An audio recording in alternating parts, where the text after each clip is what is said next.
Welcome to Panels and Borders. I'm Dominic. So I found this cool little article on PC Gamer, and it just talks about the past games that have been on PC for Dune. So I thought I'd go through it because it's kind of interesting to give some interesting takes on the games.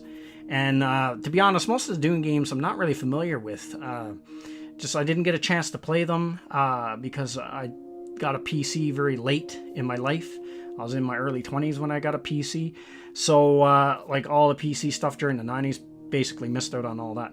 So I'm going to go through the article and just kind of give my thoughts on it. I thought it was kind of cool, kind of a cool thing to go through. So this is PC Gamer. The highs and lows of Dune on PC. As the new Dune films start shooting, let's take a look at the series' wobbly past on PC.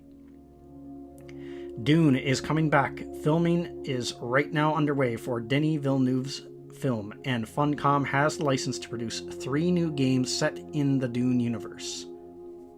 Dare we hope that they will be good? Dune has endured some rocky interpretations, and there's a sense from the aborted Jodorowsky film and the Lynch film that eventually emerged that the source material may be unfilmable. Can it work as a game, though? The answer is sometimes.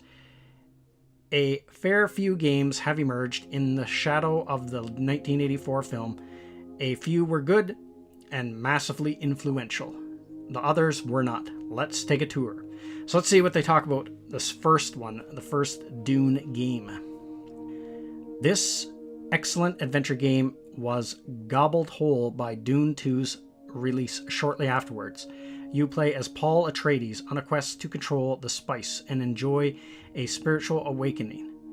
Amid the hellish sands of Arrakis, the desert world is beautifully rendered, with stark backgrounds, art, and likenesses sketched from the Lynch film. It also has some great music and, for the time, spectacular animations that created the impression of 3D movement while riding worms, which you end up using as sort of a bus service once you've unlocked them. It's not perfect, as Richard Cobbett pointed out in his Dune Crapshoot. Leto introduces himself by saying, "I am Duke Leto Atreides, your father," as though his son has popped into existence fully formed in front of him. Bizarre exposition aside, the exaggerated character art and hazy music create an alien atmosphere and a strong sense of exploration. You can travel between secret burrows and Fremen hideouts on a world map, which initially creates a sense of the planet's vast expanse. As it fills up, you realize there's an intricate culture hiding out there in the sands. Instead of simply repeating imagery associated with Dune, Cairo used the Lynch film as a springboard to come up with new designs that looked great at low resolutions. The devs ditched filigree and decadent palace finery in favor of strong angles and powerful silhouettes. It's one of my favorite portrayals of that universe. So this is a game I just wish I could play. I wish I could get hold of this somehow and play it today. I'd love to play through this. I watched a really detailed review on this on another YouTuber's channel. He did a really great job just going right through this game in full detail. And it looks so cool. I mean, it looks funky by today's standards, but I would still love it. I would still love to play through this. Just because I haven't played very many games for Dune. So the next game they go on to talk about is Dune 2. The game that helped to define a genre. Real-time strategy games would be quite different today if Westwood had chosen to adopt the novel differently. And an RTS is an unusual framework for a story about power and political intrigue. It's also difficult to capture Dune's weathered version of the future from a top-down perspective, and just a few pixels per unit to work with. So if anyone's wondering, RTS is real-time strategy. It's a triumph nonetheless. Clever little thumbnails in build queues give your imagination just enough to work with. Suddenly, those little red boxes are powerful Harkonnen battle tanks. A rippling of sandy pixels hints at the presence of a terrifying sandworm. I used to jump with fear when a roaring sandworm popped up to chomp a spice harvester. It had some interesting ideas. It's understandable that the future RTS games wouldn't require you to sluggishly lay foundations before building structures, but it's perfect for the punishing desert climes of Arrakis. The desert is always trying to reclaim your buildings, and your bases feel like temporary outposts at best. Worms cycle your harvesters and can plague battles, encouraging you to move tanks between patches of safe rock. The campaign was decent too. The Ordos went off script, but the idea of a faction that could turn the allegiance of enemy units was neat. Intermission chats with your house mentor added flavor and set the stage for Command and Conquer to build those full FMV briefings. So this is another game I didn't get to play. I missed out on Dune 2. I'd love to play this game again. Or I'd love to play this game for the first time. I'd love to go through it. It seemed like such a cool game, but this was already come and gone long before I had gotten a PC. But now the next game coming up I did play, and I played a lot of it. And it's Dune 2000, which is just like an upgraded version or a reskin version of Dune 2. Westwood could not replicate the charm of the first game with this remake. It's not a bad game at all, but it failed to stand out in a post-Command and Conquer and Total Annihilation world. The genre had moved on, and this reskin, while far more advanced than the original, lost Dune 2's atmosphere somewhere in translation. It did at least have proper FMV cutscenes between missions, while hammy, a lot of effort clearly went into trying to capture the vibe of each of the great warring houses. Plus, if you play as the Atreides, you get yelled at by John Rhys Davis. So Dune 2000, I played the crap out of this game. I loved it. I played it and played it and played it and played it. I spent hours playing this game.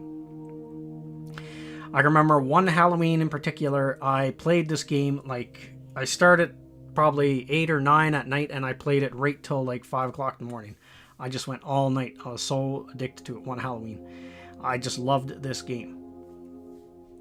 I don't play video games like I used to, but this was back in the day when I had the patience for it and I could really sit down and sink into a game. This game, I just love this game. This is probably like would be in one of my top 5 video games of all time. So let's go on to the last game they talk about here, Frank Herbert's Dune. Oh dear, the developers Cryo Interactive went bust shortly after releasing this take on the sci-fi Dune TV miniseries. It's a third-person shooter with stealth elements and environments that look as though they were conceived at the dawn of 3D graphics rather than 2001. GTA 3 and Max Payne came out in the same year.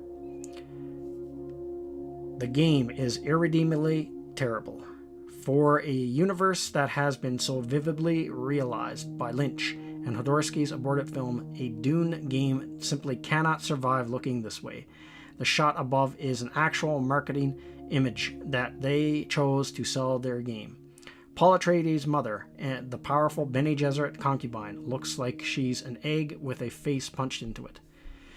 So yeah, just to look at that wouldn't sell me at all on this game. That looks terrible. That image, I guess that's Paul. And is this being the mother? This looks really bad. The controls are also terrible and the story makes almost no sense. This is the point where a game adaptation can start to hurt the source material. Seeing 2 barely animated dolls honk on at one another about spice and worms makes a venerated piece of science fiction look and sound like trash. This is a problem the books have always had. Though the Lynch film built some enduring imagery, it was itself a broken mess. If you're coming to the series cold, it can look ridiculous. What's the big deal, you might think? The book is a 400-page examination of political and spiritual power set in a universe that feels like it had existed for millennia. That universe deserves better. Good luck, Funcom. So, yeah, that looks terrible. So I'll just talk about this final game they cover. I can remember hearing about this game and seeing this game in magazines and stuff at the time. I remember thinking I wanted to give the game a chance, but then it just seemed like it never came out. Like I never saw it anywhere in stores. so I just never could get it. So this is another game I never tried, but looking at these graphics and stuff, it doesn't look very good. Now there's one game they don't talk about. They don't talk about Emperor Battle for Dune, that game that came out on PC. Because I had that one, and I played that one, but I don't know, that one I just couldn't get into, like Dune 2000, for whatever reason. It had way better graphics, and it was like 3D graphics and stuff like that. But for whatever reason, it just didn't quite do it for me. But I still have the game, but it just doesn't work on my computer anymore. I'd like to go back and replay that game just to see if I'd enjoy it more or not now. But yeah, I just thought this was kind of a neat article, them going over all these past games. I don't know why they left the Battle for Dune game out. So I'd love to get a hold of some of these older games and play through them. And on the other side, I'd love to see what kind of new games this company is going to come out with and how they're going to handle the source material. Hopefully they do a good job and the games don't come out and they're really crappy and unplayable or who knows what. But I hope they do a good job, and depending on what platform they come out on, I'd like to give the new games a try.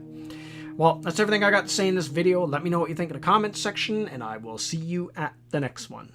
Thank you to all of my subscribers, and thank you for watching this video. And if you're new to the channel, like, subscribe, and share. And don't forget to hit the bell icon for notification when new videos are uploaded.